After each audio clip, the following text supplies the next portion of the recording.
Well, I gathered the team up when we were done with the game today, and although it was not the most glorious win, I was very proud of the way the team fought and did some things today. There's no question that we've got to make strides and learn from exactly what happened for them to be back in that football game at the end of the football game. But I'm proud of this football team. I'm proud of the senior leadership.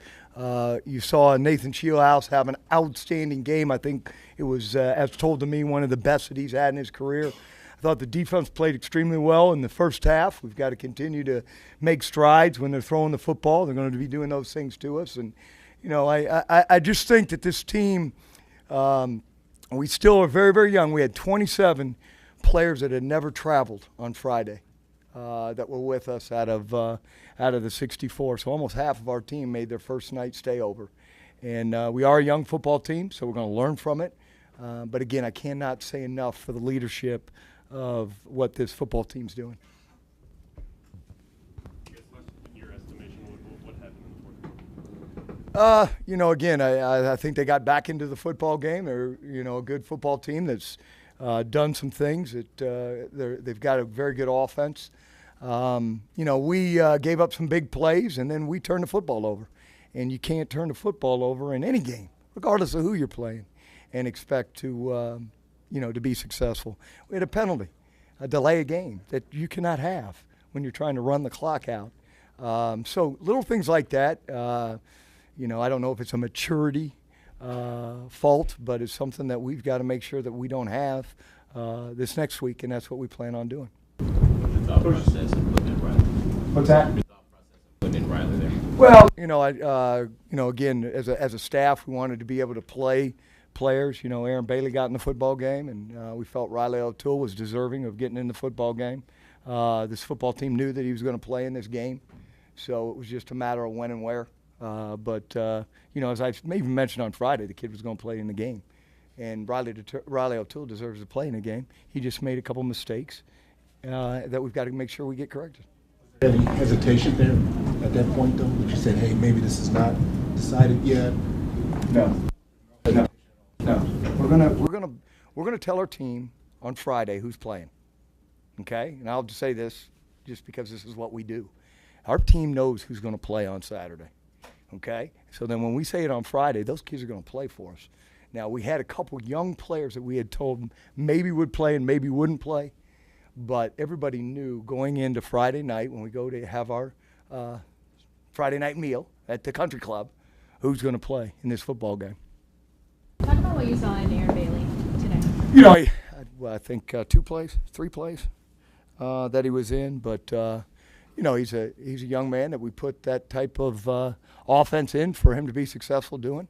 And, that's what coaches are expected to do, in my opinion, is try to put players in games so that they can be successful. And that's what we did with Aaron. We know that he can run that power. We know that he's a freshman. We know that he might not be reading the coverages as well as he should right now, only being with us for 29 days. But, we know that he can play and help us. About your kickoff return, something we haven't had for long. Well, D'Angelo had a great return. They've been working extremely hard on this. They really gave us a different look. We were expecting the ball to go to our left. The ball, more of the kickoffs today went to our right because the whole season last year they had kicked the ball to their left. So the first two weren't as good as we had anticipated. Then they did kick one to our left, and it happened to be in D'Angelo's hand. And he made a couple great moves, and we had a couple guys that made outstanding blocks on the backside to cut it up. He took the kicker one-on-one, and next thing you know, he was in the end zone. So why is it so much better? We're working hard on making our special teams as good as our offense and our defense. And, the credit, again, goes, it's not scheme. It's still about blocking people. And the only people that are blocking people are players. So, I think that our players deserve the credit for returning kickoffs for touchdowns. Should we expect this offense under Q to be this pass heavy, or just that's the way the game? Well, we want to run the football better. We want, Josh and DY to carry the football for us. And, we want to be a 50-50 football team. I think that when we look back at it, maybe a little bit more power because I think the power was hitting at the end of the game. Our responsibility is to make sure that Josh Ferguson and DY can carry that football and give them some holes to run through. How much concern is there on the defensive side of the ball going forward? It's a W, and we're going to play it as if it was a W, and we're going to learn from it. And got a lot of young guys out there playing, but we're going to take one game at a time. And this team needs to learn how to win, and learn how to feel after a W. And that's what I told them in the locker room. Hey, you got what? Go ahead. Why did you decide to go for 2, and how glad are you that turned out the way it did? That was in the game plan. That was going to be on our second. Correct. The guys are sitting in here kind of smiling, but everybody knew that we were going to run that fake today, and it's something that I used to have to defend. A team called Boise State used to do that all the time, and so it's something that you have to defend, and something that I know my man Russ can do it because he's an ex-quarterback. Ball back inside your 10 with less than 2 minutes left in the first half. I figured you'd run, and you instead put the pedal to the metal. Was that hard for you to? No, we're here to win. We're here to score points. We're here to do what we need to do to be successful. We might have thought that we'd take a knee and run out the quarter. We ain't doing that anymore. We're here to win football games, and we're going to let Coach Cubitt call it, and he happened to, and I believe he scored in a minute 12, something like that. So I told him we got on the headsets to score. Nathan's game a little bit. What did he do well Nathan, what did he do well today? I thought he did a tremendous job of reading defenses. I thought he did a tremendous job of putting our players in position. This offense that Coach Cubitt does is, you don't understand how much that the quarterbacks are involved in making things right and how much work they put in. I mean, you think that our coaches work 100 hours a week, so do these quarterbacks, and so do this football team. And Nathan did a great job of putting our team where our team needed to be successful. Can you pinpoint what you saw wrong on the big plays that were given up on defense? Well, the first big play defensively was a bad read by our safety. It was a little delayed wheel route. They got us with a couple of screen-type plays that we've got to keep better leverage defensively on the football. They hit us with the quarterback, little throwback, staying home and just doing maybe some things that maybe are over. We're trying to overdo things, by run to the football. Make sure you're reading your keys and make sure you're doing your responsibility first before we're taking off and running to the football. Young mistakes. Some of your young guys, who else were you pleased with today? Hey, it's a W. I'm pleased with all of them. I mean, W's are hard to come by, and that's what I told this football team. We're going to cherish these W's, and we're going to get ready for Cincinnati tomorrow evening.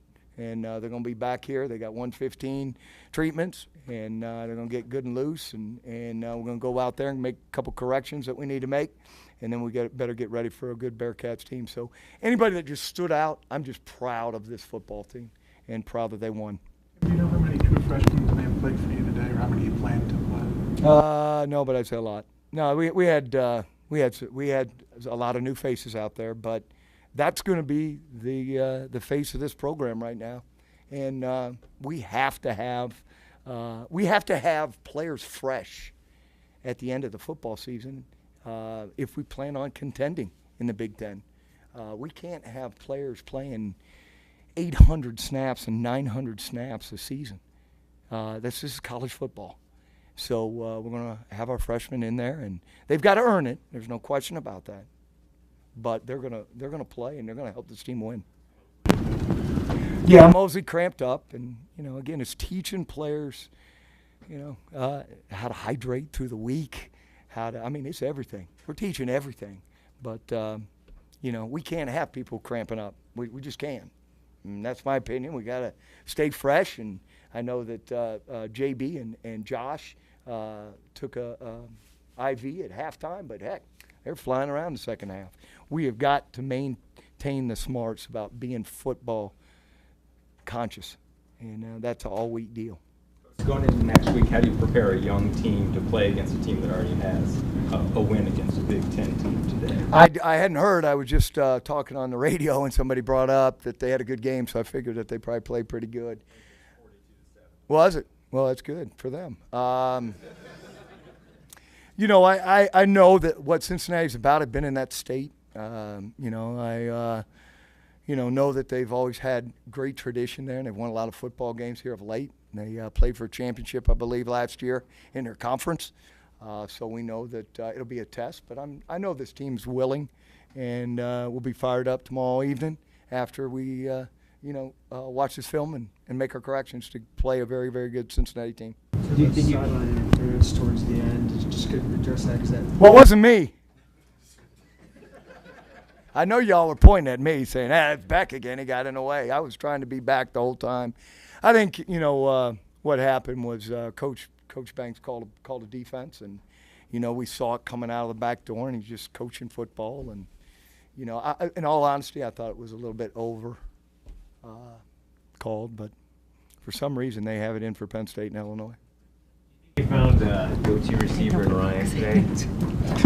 I thought Ryan played outstanding. And I know that what eats him up, knowing Ryan, what eats him up is the one that he didn't capture to have another one. But I thought that, his maturity and how he's played in the last 10 months has proven to this football team that he can make plays for us. About your offensive line and maybe what they need to do to improve. I didn't hear the end of it. What they need to do to improve. Well, we just got to keep on going. I mean, we got, as we said, we're going to continue to try to make them successful by running, schemes that we feel that are necessary for them to be successful with. It'll be good to get Teddy back, hopefully for next week. And, we just got to give room for Ferg and DY because they don't need a whole bunch of room. But when it's there, and if it's not there, they're going to hit it, and they're going to hit it hard and try to get what they can out of it. Last question for Coach. Do you feel better after today about your team? You know what? I felt great about this football team. It's I guess you feel like a father, to be honest with you. I'm just excited about being around. They're fun to come to work every day and see them, and it's just it's been that type of year so far. Now, of course, we feel good. It's a W, but now the challenge is next week, and that's the only thing we'll talk about is the Cincinnati Bearcats. So I'm happy the way we're responding. We got a long way to go, but I know we're willing to go that way.